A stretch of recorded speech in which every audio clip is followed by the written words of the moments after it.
Hey, hvad så? Goddag. Hvem er du? Jeg er Grit Hansen, som er ung i 60'erne. Grit, det kan man da ikke kalde. Det er der ingen på min alder, der hedder. Hvor gammel er du? Jeg er 15 år. Hvad med dig? Jeg er også 15 år. Vil du godt med mig hjem? Det vil jeg da gerne. Okay, så kom.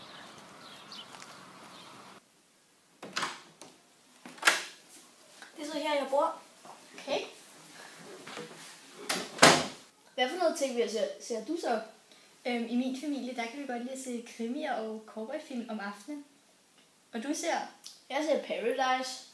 Paradise. Ja. Har du ikke set Paradise? Nej. Ej, det må jeg vise dig. Okay. Hvad er dog dette for en dims i dine hænder? Det er en mobil. Hvad er det? Har du aldrig haft en mobil? Nej, jeg aner ikke, hvad det er. Hvad hedder du så på Facebook? Jeg har aldrig hørt om det der Facebook. Facebook? Har du virkelig aldrig haft Facebook? Nej. Du kan skrive med dine venner og lave statusopdateringer hele tiden, og folk de kan like det og dele det. Nå, men hvor mange followers har du så på Instagram? Hvad er Instagram? Instagram? Det ved du da godt, hvad er. Har du det da ikke? Nej. Det er et socialt medie, hvor du kan lægge billeder ud og dele billeder og sådan noget med folk, som så kan like det og skrive kommentarer til dit billede. Så kan du få followers. Okay. Sådan noget har vi slet ikke i min tid. Hvad så med jeres tøj? Er det der I går med, for du ligner en eller anden, der skal til fastelavn? Nej. Det der er yderst moderne i min tid. Mange kan også godt lide at gå i trompetbukser, og så kan de godt lide, eller i min vennegruppe kan vi godt lide at skrive nogle bands på, og kan vi godt lide at sy røde læderhjerter på. Nå, så I har skrive One Direction og sådan noget? One Direction? Ja, One Direction. Med Hvad er det? Liam, Louis, Zayn, Harry.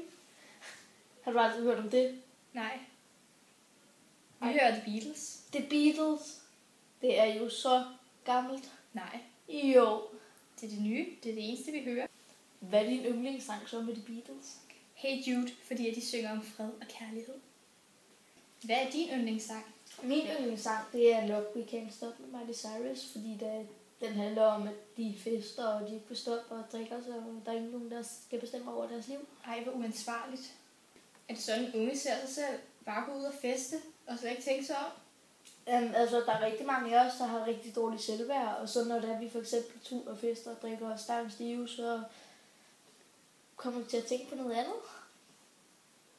Hvordan ser I jer selv så? Altså, vi har det godt med os selv. Vi føler os anstændigt godt opdraget, og vi har styr på vores ting. Tak for al viden om den fremtidige ungdom. Jeg har fået nok at vide nu.